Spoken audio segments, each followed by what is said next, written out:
Assalamualaikum warahmatullahi wabarakatuh. Perkenalkan, nama saya Negra Rahayu dari Program Studi Teknik Informatika mahasiswi semester 4 kelas A dari Universitas Muhammadiyah Sukabumi. Di sini saya akan menjelaskan poin-poin penting yang terdapat dalam jurnal dengan judul Pengolahan Citra Digital dan Histogram dengan Python dan Text Editor PHP dengan penulis yaitu Sylvia Ratna. Baik, langsung saja ke poin yang pertama, yaitu abstrak. Di mana abstrak dalam jurnal ini menjelaskan secara singkat mengenai apa itu citra, citra analog, citra digital, histogram citra, pengolahan citra, dan pengolahan citra digital. Baik, langsung saja ke penjelasan singkat pertama, yaitu citra.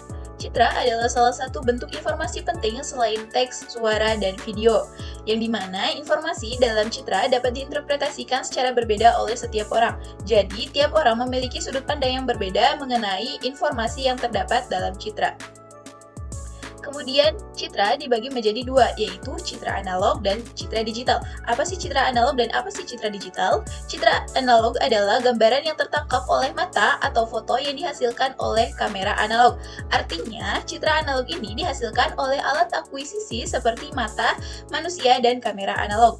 Kemudian, citra digital adalah representasi intensitas cahaya dalam bentuk diskrit pada bidang dua dimensi, dikarenakan gambar ini termasuk ke dalam dua dimensi, terdiri dari piksel-piksel yang terdiri dari koordinat x, y dan amplitude fx, y, yang dimana koordinat di sini menunjukkan posisi piksel, sedangkan amplitude menunjukkan nilai intensitas.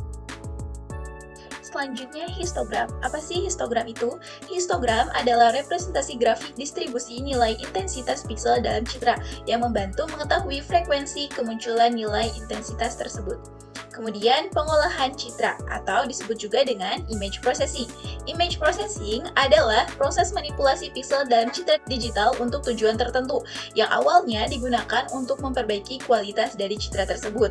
Kemudian, pengolahan citra digital atau disebut juga dengan digital image processing, yaitu mempelajari cara pembentukan, pengolahan, dan analisis citra sehingga menghasilkan informasi yang dapat dipahami. Pengolahan citra digital dapat dilakukan menggunakan bahasa pemrograman Python dan platform PHP yang digunakan untuk melihat hasil perubahan citra dan histogramnya. Yang dimana dari abstrak ini dapat diketahui kata kuncinya yaitu citra, image processing, dan histogram. Selanjutnya ke poin yang kedua yaitu pendahuluan, yang dimana pada poin ini menjelaskan mengenai pengolahan citra digital atau disebut juga dengan digital image processing, Python, OpenCV, dan PHP. Langsung saja ke penjelasan yang pertama yaitu pengolahan citra digital atau digital image processing. Digital image processing adalah disiplin ilmu yang mempelajari teknik mengolah citra, yang dimana citra di sini maksudnya adalah gambar diam seperti foto maupun gambar bergerak seperti video. Sedangkan digital artinya mengolah citra ini menggunakan komputer secara digital. Di dalam pengolahan citra digital ini terdapat RGB, yaitu tiga warna, red, green, blue, yang dimana ketiga warna ini menjadi tiga warna dasar yang menjadi acuan untuk warna lainnya. Dalam basis RGB, warna dapat dikonversi menjadi kode angka yang membuatnya tampil universal. Selanjutnya adalah Python. Python adalah bahasa pemrograman tingkat tinggi yang bersifat entrepreneur, interaktif, dan object-oriented, serta dapat beroperasi di hampir semua platform seperti Linux, Windows, dan macOS. Python mudah dipelajari karena memiliki sintak yang jelas dan elegan, serta modul-modul dengan struktur data tingkat tinggi yang efisien dan siap digunakan. Shortcode dari Python ini biasanya dikomplikasi menjadi bytecode yang kemudian dieksekusi. Selanjutnya yaitu OpenCV atau Open Computer Vision. Open Computer Vision ini adalah library gratis untuk image processing yang dikembangkan oleh Intel Corporation. Tujuannya adalah untuk memberi komputer kemampuan visual yang mirip dengan manusia. OpenCV sangat kuat dan fleksibel, mampu menyelesaikan berbagai masalah computer vision seperti memotong citra atau cropping, meningkatkan kualitas citra, yaitu diantaranya kecerahan, ketajaman, kontras, dan yang lain. Kemudian mendeteksi bentuk, segmentasi citra, mendeteksi objek bergerak, dan mengenali objek. Kemudian PyCharm. PyCharm adalah editor yang bisa digunakan selain IDLE yang dimana memiliki kelebihan, yaitu lebih ringan dan praktis. Karena PyCharm sendiri dibangun menggunakan Python, maka dukungan terhadap bahasa pemrograman tersebut cukup lengkap dan praktis. Selanjutnya adalah rumusan masalah. Di dalam penelitian ini terdapat dua rumusan masalah, yaitu membuat dan menguji algoritma pengolahan citra menggunakan PyCharm Python. Kemudian yang kedua, membuat dan menguji algoritma pengolahan histogram dengan menggunakan Python dan PyCharm. Poin selanjutnya adalah tujuan penelitian. Tujuan yang ingin dicapai dalam penelitian ini adalah membandingkan bagaimana hasil pengolahan citra pada suatu gambar dengan pengolahan warna dan ruang yang berbeda dengan menggunakan bahasa pemrograman Python dan text editor PyCharm. Poin selanjutnya adalah metode penelitian. Metode yang digunakan dalam membangun penelitian ini menggunakan metode rekayasa. Terdapat 5 langkah pembuatan perangkat lunak ini, antara lain yang pertama, mempersiapkan aplikasi Python yang sudah terinstall dengan OpenCV. Yang kedua, menginstal PyCharm. Yang ketiga, menganalisa kebutuhan-kebutuhan apa saja saat membuat aplikasi, seperti picture extension, JPG, dan PNG. Kemudian, yang keempat, merancang interface perangkat lunak simulasi. Dan yang kelima, melakukan pengujian pengetesan algoritma. Poin selanjutnya yaitu analisa hasil dan pembahasan. Terdapat gambar flowchart dari alur pengolahan citra. Yang pertama, instalasi Python, kemudian instalasi PyCharm, kemudian dimasukkan citra RGB, kemudian dikonversi ke citra HSV atau inversi, atau histogram, atau equalisi. Kemudian dihasilkan citra hasil konversinya, dan selesai. Di sini juga terdapat gambar dari text editor PyCharm. Kemudian ini juga merupakan gambar asli yang akan digunakan untuk nanti penelitian. Selanjutnya, color space. Gambar yang terlihat pada layar monitor biasanya bertipe RGB atau red, green, blue atau berwarna. Dalam dunia imaging, RGB merupakan salah satu color space. Namun pada OpenCV juga mendukung pengguna beberapa color space yang berbeda. Di antaranya ada grayscale, HSV atau hue saturation value, dan LAB atau LAB. Di sini terdapat gambar kode program yang disediakan oleh penulis jurnal. Pertama, kita import NumPy dan diberi inisial NP. Kemudian import CV2 dan diberi inisial SV. Di sini terdapat variabel dengan nama imj, yang dimana imj ini dia akan membaca gambar dengan nama file Fuji1 dan jenisnya adalah JPG, 1. Nah, 1 ini berarti gambar yang digunakan ini berwarna. Nah, kita akan mengganti gambar yang tadinya berwarna menjadi color space-nya itu adalah grayscale. Nah, kita misalkan di sini membuat variabel dengan nama gray, yang dimana gray ini dia menggunakan fungsi dari CV2 yaitu CVT color.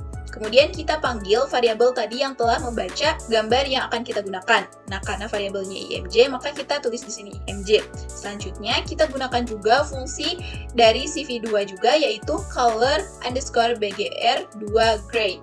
Yang dimana fungsi ini nantinya yang akan mengubah gambar tadi menjadi color space-nya itu grayscale. Kemudian kita tampilkan dengan menggunakan fungsi unshow. Nah, yang dimana tadi kan gambar yang grayscale ini telah dimuat dalam variabel gray, maka kita panggil variabel gray-nya, kemudian kita beri nama, untuk penamanya bebas, namun di sini penulis menuliskannya yaitu grayscale.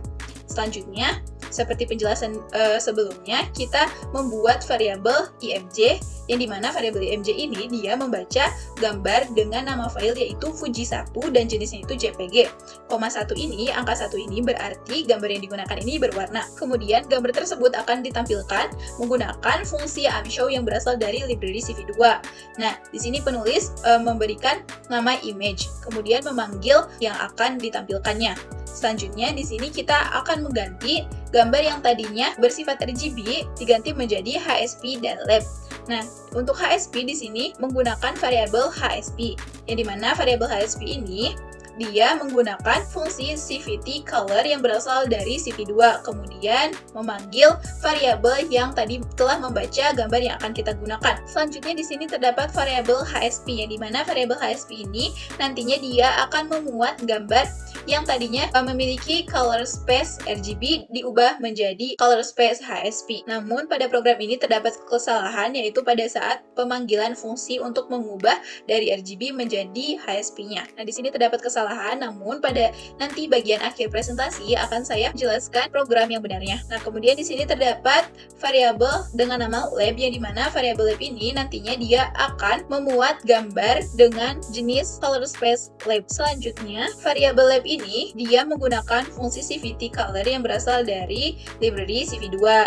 Kemudian kita panggil variabel tadi yang telah membaca gambar yang akan kita gunakan. Kemudian ini merupakan fungsi dari CV2 yang mengubah warna dari gambar menjadi color space lab. Kemudian kita tampilkan dengan menggunakan fungsi amshow yang berasal dari library CV2 dan diberi nama lab, dan kita panggil variabel yang akan kita tampilkan. Berdasarkan kode program berikut, maka akan dimunculkan gambar dengan color space yang berbeda-beda. Yang pertama ini memunculkan gambar dengan color space grayscale. Ini merupakan hasil dari kode program grayscale. Kemudian ini merupakan gambar dengan hasil tadi, yaitu hasil dari kode program HSP. Namun seperti yang telah saya jelaskan sebelumnya bahwa kode tersebut salah, maka gambar yang dihasilkan pun salah. Selanjutnya, ini merupakan gambar hasil dari lab. Kemudian inversi citra. Inversi citra artinya membalik citra, yang dimana di bidang fotografi dengan film, inversi menghasilkan gambar negatif. Berikut ini merupakan gambar dari kode program inversi yang dituliskan oleh penulis jurnal. Yang pertama, import numpy dengan inisial NP, kemudian import CV2 dengan inisial SP, kemudian membuat variabel dengan nama citra, yang dimana variabel citra ini dia membaca gambar dengan nama file Fuji1 dan jenisnya itu adalah JPG. Nah, 0 di sini berarti gambar yang akan ditampilkan ini berwarna abu-abu. Selanjutnya, menampilkan gambar yang ditampung dalam variabel citra dengan nama hasil inversi dan nama variabelnya. Kemudian, membuat variabel baru dengan nama hasil, yang dimana variabel hasil ini dia menampung variabel citra kemudian ditambahkan dengan 50. Selanjutnya, menampilkan hasil inversinya, yaitu dengan cara menuliskan fungsi amshow yang berasal dari library CV2. Kemudian hasil inversi dan memanggil nama variabelnya. Berikut ini merupakan gambar hasil inversi dari kode program tersebut. Kemudian histogram. Histogram adalah grafik yang menggambarkan distribusi intensitas pada citra dan merupakan perangkat yang digunakan untuk melakukan analisis citra.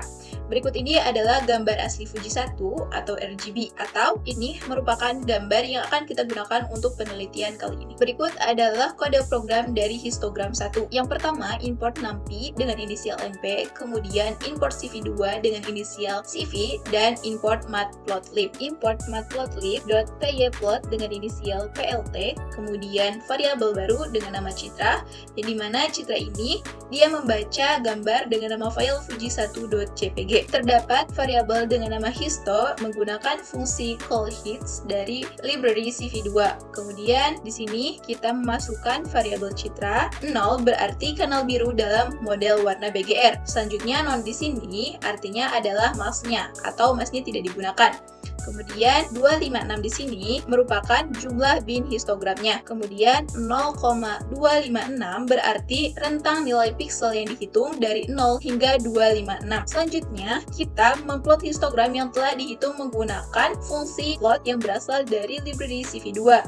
Kemudian kita tampilkan dengan menggunakan fungsi show yang berasal dari library PLT atau matplotlib.pyplot. Berikut adalah hasil dari kode program histogram 1. Kemudian berikut ini merupakan gambar dari kode program histogram 2. Yang pertama, import CV2, import numpy dan diberi inisial NP, kemudian from matplotlib, import pyplot dan diberi inisial PLT. Selanjutnya, terdapat variabel IMG, yang dimana variabel IMG ini dia yang membaca gambar dengan nama variabel fuji1.jpg, dan 0 di sini berarti gambar yang akan ditampilkan berwarna abu-abu. His, bins, yang dimana his di sini merupakan array yang berisi nilai frekuensi untuk tiap bin, dan bins merupakan array yang berisi nilai batas tiap bin. Di sini terdapat fungsi yaitu histogram yang berasal dari library numpy. Kemudian di sini terdapat img.flatten yang berarti mengubah array 2 dimensi dari gambar menjadi array 1 dimensi. 256 di sini merupakan jumlah bin histogram, dan 0,256 merupakan rentang nilai piksel yang dihitung dari 0 hingga 256. Variabel CDF sama dengan his.countsum berarti menghitung kumulatif distribusi fungsi dari histogram. Kemudian variabel CDF.normalizes sama dengan CDF dikali his.make dibagi CDF.max, berarti normalisasi CDF dengan mengalihkan CDF dengan nilai maksimum histogram dan membaginya dengan nilai maksimum CDF. Selanjutnya plt.plot CDF_max normalizes color. I berarti memplot CDF yang telah dinormalisasi dengan warna biru. B ini berarti biru. Kemudian plt.his imj flatten, 256 0,256 color R. Artinya memplot histogram gambar dengan warna merah. Selanjutnya ada plt xlib 0,256 berarti mengatur batas sumbu X dari 0 hingga 256. Kemudian plt legend CDF, histogram log upper left yaitu berarti menambahkan legenda di pojok kiri atas grafik untuk membedakan antara CDF dan histogram. Kemudian plt.show ini untuk menampilkan histogramnya. Berikut ini merupakan hasil dari kode program histogram 2. Poin selanjutnya adalah ekualisi histogram. Ekualisi histogram merupakan suatu cara yang bertujuan untuk memperoleh histogram dengan intensitas terdistribusi secara beragam pada citra. Proses dari ekualisi merupakan proses pengolahan citra dengan menggunakan kode program. Berikut ini merupakan gambar kode program ekualisi. Yang pertama, import CV2, kemudian import numpy dan diberi inisial NP, dan membuat variabel dengan nama citra yang dimana citra ini membaca gambar dengan nama file fuji1.jpg.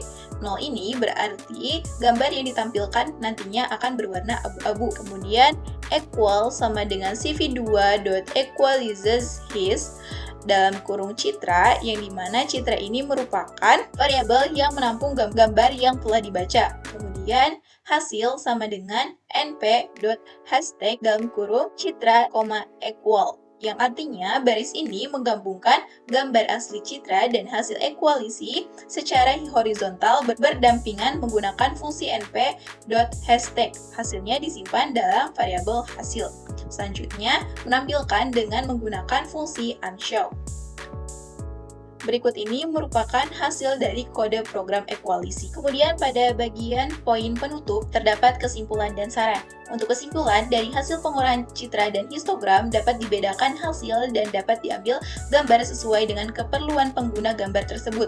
Kemudian sarannya, berdasarkan hasil pengolahan citra dan histogram, saran yang ingin disampaikan adalah pertama, dapat dilanjutkan dengan membuat interface visual untuk mengelola pemrosesan perubahan citra dan histogram dengan memanfaatkan Kinter, OpenCV, dan Matplotlib. Selanjutnya yang kedua, dapat dikembangkan pengolahan citra dan histogram sesuai dengan keperluan citra dengan memanfaatkan fungsi-fungsi dan library yang disediakan oleh Python. Kemudian yang ketiga, pengembangan penggunaan bahasa pemrograman Python untuk pengelolaan dan pemrosesan data. Seperti yang telah saya jelaskan sebelumnya, bahwa terdapat kode program yang salah pada kode program yang diberikan oleh jurnal, yaitu di bagian variabel HSP, yang dimana variabel HSP ini tadinya akan mengubah fuji1.jpg yang tadinya berwarna menjadi color space HSP. Pada gambar yang kedua ini merupakan perbaikan yang telah saya lakukan, yaitu dengan mengganti cv.color_bgr2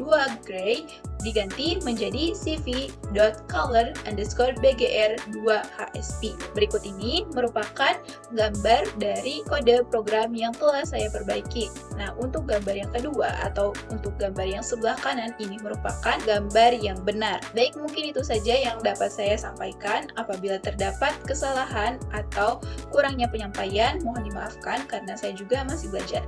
Terima kasih. Wassalamualaikum warahmatullahi wabarakatuh.